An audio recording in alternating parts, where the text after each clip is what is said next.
नमस्कार दोस्तों। इस वीडियो में हम लोग क्लास 10 के साइंस का एक बहुत ही इम्पोर्टेंट क्वेश्चन देखेंगे। तो देखिए वीवीआई क्वेश्चन है। तो देखिए क्वेश्चन है, ओम का नियम लिखें और इसका सत्यापन करें। यानी इस वीडियो में हम लोग देखेंगे कि ओम का नियम क्या कहता है और इस नियम को किस प्रकार सत्यापित किया जा सकता है। तो देखिए सबसे पहले ओम का नियम लिखा हुआ है। तो चलिए सबसे पहले ओम का नियम जानते हैं।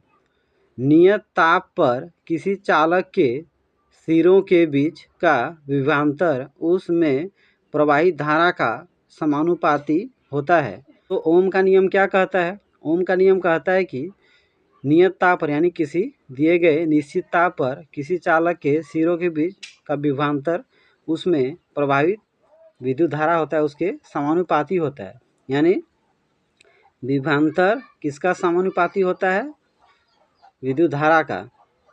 तो V बराबर क्या होगा? IR। तो यहाँ पे R क्या है? यहाँ पे R जो है नियतांक है यानी प्रतिरोध है। तो अगर R को इसी पार रहने दिया जाए, I को इस पार कर देंगे तो क्या हो जाएगा? R बराबर हो जाएगा V बाई I यानी V बटा I हो जाएगा। तो आप ओम के नियम को अच्छा से पढ़ लीजिए, समझ लीजिए, रट लीजिए। तो चलिए अब आगे देखते हैं ओम का नियम का सत्यापन किस प्रकार किया जा सकता है।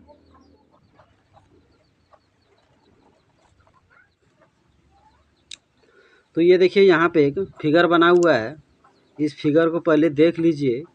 तो ये बैटरी है, ये एमीटर है और ये वोल्ट मीटर है।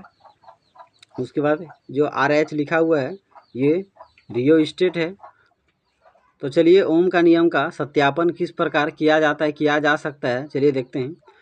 सर्वप्रथम परिपथ में बैटरी परिवर्तनशील प्रतिरोध जिसे रियोस्टेट भी कहा जाता है और एमीटर को श्रेणी क्रम में जोड़ा जाता है तथा वोल्ट मीटर को पार्श्व क्रम में जोड़ा जाता है।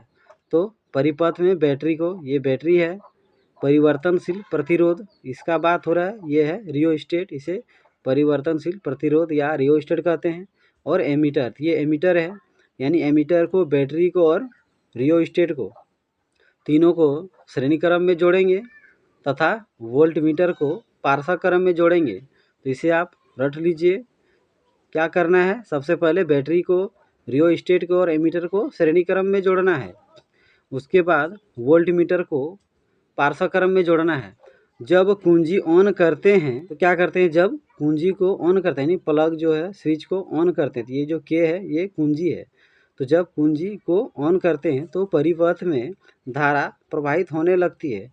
तो जैसे ही हम क्या करेंगे, स्विच को ऑन करेंगे तो क्या होगा? विद्युत धारा परिपथ में प्रवाहित होने लगेगा, गुजरने लगेगा।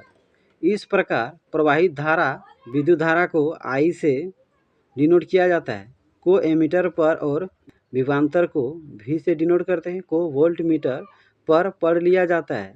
तो एमीटर में क्या होता है, कितना विद्युत धारा प्रवाहित हो रहा है ये पढ़ लिया जाता है, और वोल्ट मीटर में क्या पढ़ लिया जाता है कि कितना विभवांतर है। उसके बाद VI का मान ज्ञात कर लिया जाता है। उसके बाद देखा जाता है कि VI का मान क्या निकल के आता है। उसके बाद रियोस्टेट द्वारा धारा का मान बदल बदल कर प्रयोग दोहराते हैं और प्रत्येक स्थिति में VI का मान ज्ञात करते हैं। तो पाते हैं कि VI बराबर नियतांक यानी प्रतिरोध है। तो आप समझ गए रियोस्टेट का क्या काम है। रियोस्टेट का काम है धारा का मान बदलना, यानी यह रियोस्टेट द्वारा धारा का मान बदल बदल कर दोहराते, तो हम पाते हैं कि प्रत्येक स्थिति में V बटा I जो है उसका मान नियतांक है। इससे ओम के नियम की जांच हो जाती है।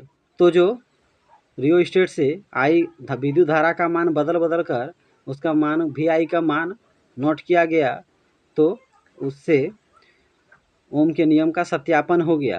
आगे और देखिए, प्रयोग से प्राप्त आंकड़ों के आधार पर जब x अक्ष पर V, ये x अक्ष है, एवं y अक्ष पर I, ये y अक्ष है, लेकर ग्राफ खींचते हैं तो सरल रेखा प्राप्त होती है।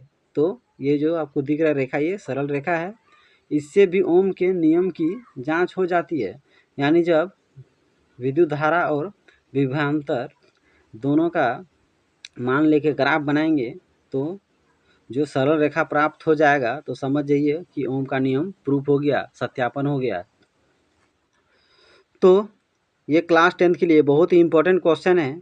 ये हर एक साल बोर्ड एग्जाम में पूछे जाते हैं कि ओम का क्या नियम है, ओम का नियम लिखिए और इसका सत्यापन करें। तो सबसे पहले तो आप ओम का नियम रट लीजिए, उसके बाद किस प्रकार सत्यापन होता है इसे 2-3 बार आप ज़रूर पढ़ लीजिए, तब जाके आपको याद हो जाएगा, आप आसानी से समझ जाएंगे और परीक्षा में आसानी से आप लिख सकते हैं।